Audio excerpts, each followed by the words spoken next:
revue de presse d'Europe 1, Olivier Delagarde. On commence par une petite histoire que vous avez lue dans Le Canard enchaîné. Et qui en dit long sur l'hypocrisie en politique de certains, toujours prompts à donner des leçons de transparence et d'honnêteté. Le Canard nous révèle effectivement ce matin les petites combines d'Éric Piolle à Grenoble. L'affaire remonte à 2016, raconte Didier Assou. Afin de pouvoir s'asseoir dans le fauteuil de maire, l'écologiste négocie un accord électoral avec les Insoumis, ou plus exactement avec Elisa Martin, aujourd'hui députée LFI. Comme la dame a des problèmes de fin de mois, il va acheter ses bonnes dispositions 400 € par mois. Mais comment faire pour verser 400 € de pot de vin tous les mois sans que ça se voit ? Eh bien, à l'époque, Piolle convoque l'un de ses jeunes collaborateurs pour lui annoncer une bonne nouvelle. Il est augmenté de 600 €, mais il devra chaque mois en verser les 2/3 à Elisa Martin, en liquide et en toute discrétion évidemment.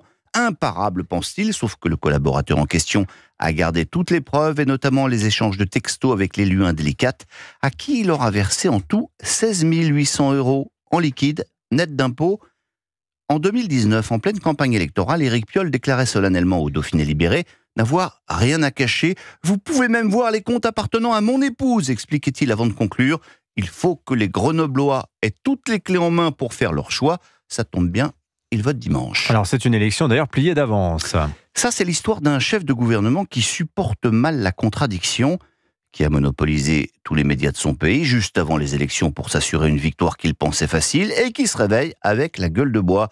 Alors attention, pas de confusion, c'est en Inde que ça se passe. Et c'est l'accident électoral auquel personne ne s'attendait, écrivent les Échos. Le BJP, le parti du Premier ministre Narendra Modi, n'a même pas obtenu la majorité des sièges au Parlement.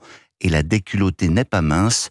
Ce scrutin marque la fin de la Modi-mania, mélange de culture nationaliste hindoue associé à une touche de mégalomanie, explique le quotidien économique. Comme c'est toujours bon de voir ce qui se passe et d'entendre ce que l'on dit loin de chez nous, jetez aussi un coup d'œil à The Economist cette semaine. 3 femmes font la une du grand quotidien, du grand hebdomadaire, libéral britannique. Les 3 femmes qui vont désormais modeler l'Europe, titre le journal. Qui sont-elles ? Ursula von der Leyen, Giorgia Meloni et Marine Le Pen. Allez, on passe à un fait divers, à moins que ce ne soit un fait de société. C'est une histoire tragique dont je vous fiche mon billet qu'un certain nombre de médias ne vont absolument pas parler. Elle ressemble pourtant beaucoup à l'affaire Naël, sauf que la fin n'est pas la même. C'est dans Le Parisien que vous lirez ça. C'est l'histoire d'un homme tué dans un accident de la route par un chauffard. Histoire banale, pensez-vous, sauf que le chauffard en question roulait dans une voiture volée, il n'avait pas le permis, et pour cause, il a 14 ans.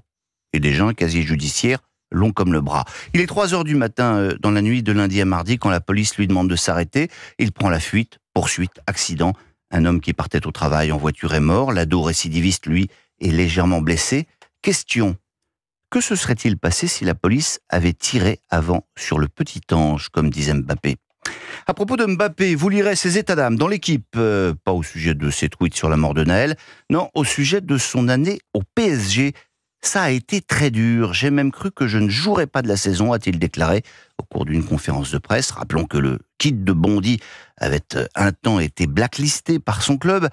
En août dernier, j'ai envoyé une offre au président du PSG, raconte-t-il encore, où j'acceptais de laisser une partie de mes primes contre un retour à la compétition. Voilà, le PSG, le seul club au monde où les footballeurs payent pour jouer. On n'a pas les détails, mais le club de la capitale n'étant pas Grenoble, à mon avis, ça devait être un peu plus que 400 € par mois. Enfin, 2,7 millions. Quels sont les 2 artistes qui vont se partager cette somme pour pousser la chansonnette durant la cérémonie d'ouverture des JO? Pour le moment, mystère, mais le Canard enchaîné, encore lui, nous apprend qu'Emmanuel Macron a choisi tout seul les 2 top artistes qui se produiront le 26 juillet, parce que c'est un sujet évidemment hautement présidentiel. Ils vont donc se partager 2,7 millions, qui, soit dit en passant, n'ont pas été pris sur le budget olympique, mais directement dans les caisses de l'État. Standard & Poor's appréciera. Bon, mais qui à ce prix-là, qui a été choisi ?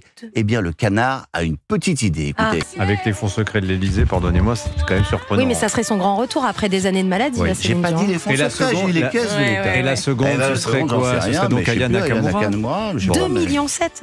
On va suivre. C'est un beau cachet. Oui, mais elle a un train de vie, tu peux pas comprendre. Merci beaucoup, Anissa Haddadi. En attendant, Mais c'est surtout Olivier Delagarde qui a fait tout le boulot. Merci Olivier Delagarde.